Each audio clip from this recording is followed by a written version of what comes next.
Good evening. I intend tonight to discuss one of the most overlooked elements of James Madison's career, or perhaps I should say the most underemphasized elements of James Madison's career.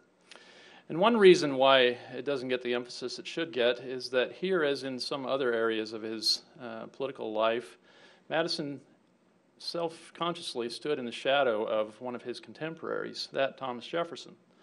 So, for example, Madison is often seen as a lieutenant of Jefferson's who claimed credit for drafting the Virginia Statute for Religious Freedom, adopted by the Virginia General Assembly in 1786. And in fact, Jefferson was wise enough, or perhaps we should say Machiavellian enough, to sketch his own gravestone on which he said that he wanted included statements that he was the author of the Declaration of Independence and of the Virginia Statute for Religious Freedom, besides father of the University of Virginia. And this is commonly the way we understand the process that led to the establishment of a secular government in the Old Dominion. But I think if you think about it, you'll realize that actually Jefferson was claiming credit for something for which Madison should get the lauds, not he. And the reason is, most commonly when we discuss a particular legal enactment, we credit the politician who was the fellow who moved it through the legislature, perhaps the chief executive who stressed that that was a leading element of his program. And so, for example, when it comes to the Voting Rights Act of 1965, we don't say which obscure attorney on the Senate Judiciary staff wrote the actual language of the Voting Rights Act. What we say is which politician was the fellow who pushed that, and so Lyndon Johnson tends to get the credit for it, even though Johnson had nothing to do with the actual drafting of the act. Here, when it comes to the Virginia Statute for Religious Freedom, it's true that in 1777, Jefferson drafted the bill. He actually tried to get it adopted. He failed. He was 9 years absent from the legislature at the point when Madison picked it up and pushed it to adoption.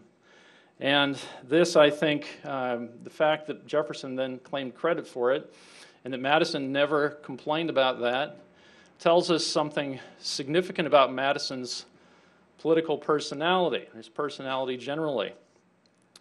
But I think that the establishment of this principle of secularism, secular government, I should say, in his home state, Virginia, was, despite the fact that he took the lead in several other extremely important developments in early American politics, the most significant of Madison's achievements. Before I go on, let me just say a quick thank you to Deborah Hirsch and the Midtown Library for having me tonight. I'm very happy to be here. It was nice of them to make the preparations that were necessary here, and I'm really thrilled to be able to present this talk to you. Madison's insistence on the principle of secular government can't be understood if divorced from his own experience through his childhood and early adulthood. And so I think in order to get an idea of where Madison first became convinced that Virginia should be the first polity in the world to adopt this principle of secular government, we have to go back to his decision, which he took in his late teens, where he would go to college. Madison was a sickly young man, although he was born to the wealthiest planter in Orange County in Piedmont, Virginia, which then was essentially the frontier, about 100 miles inland.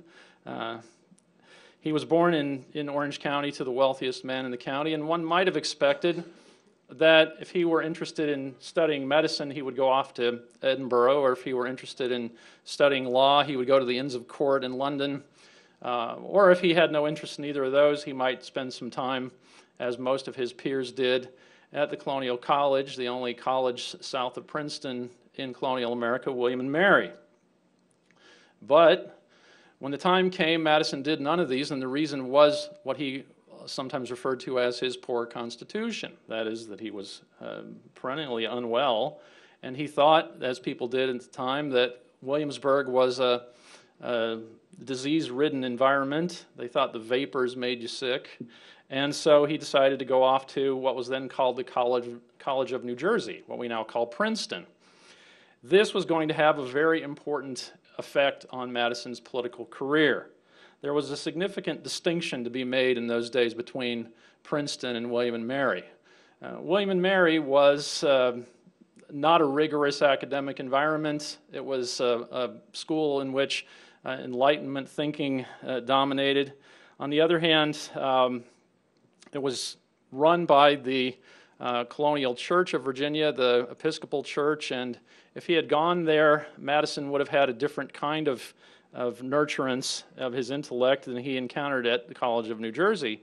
The College of New Jersey at the time was run by John Witherspoon, who was a recently immigrated Scottish Presbyterian divine, and at the College of New Jersey, Madison encountered a particular current of Enlightenment thought that led him to have a very skeptical attitude about human nature. So one way that you can distinguish the American Revolution from later revolutions, most notably the French and Russian, is that the people who were at the head of the American Revolution tended not to think, as leaders of the French and Russian revolutions said, that if their political program were successful, we would see a kind of transformation of human nature. In Russia, they said we're going to create the new Soviet man. But if you check Madison's political writings through his entire life, he never thought that any such thing was possible. He thought that people were naturally brutish. In fact, he tended to take for granted, as I sometimes tell my students, that, well, all people want all the money, sex, power, and fame they can get. And this is even truer of politicians than of most. And you shouldn't trust them for 1 second.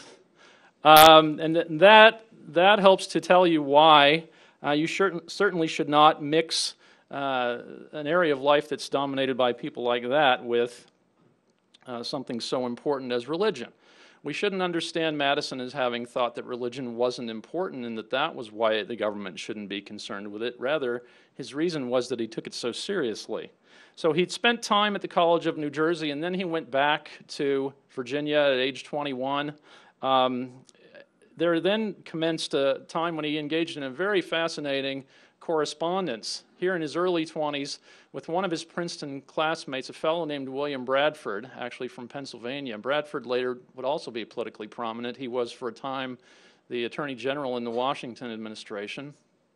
But I think what's more important about Bradford is that he was the fellow who elicited some ruminations on the relationship between government and religion from Madison. In 1772 to 74, Madison, then aged 21 to 23, wrote several letters to Bradford and got responses to him on the question of the relationship between government and religion. And what he said to him first was that he would like for Bradford to tell him exactly how it worked in Pennsylvania, that there was no established church. And of course, Pennsylvania and New Jersey, being founded by Quakers, never did have established churches. In this, they were essentially in the same boat as Rhode Island, though not for the same reasons. And Madison also classed New York with with the Quaker and the Rhode Island experiments, because he said, although there is nominally an establishment in New York, there hasn't been one effectively.